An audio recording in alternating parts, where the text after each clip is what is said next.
疲れ様。あのまま。一回バラして掃除して、でタイヤがツルツルだったんで、タイヤ新品。タイヤ新品に変えて皮むきだぜな。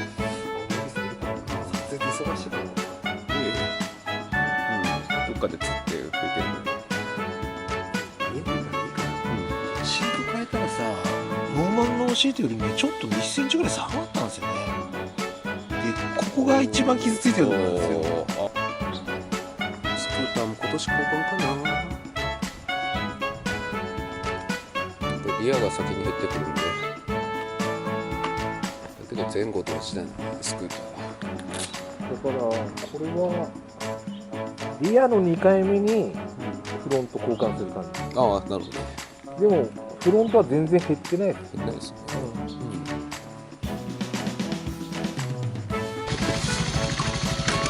でまた、ありがとうございます。はい、ありがとうございます。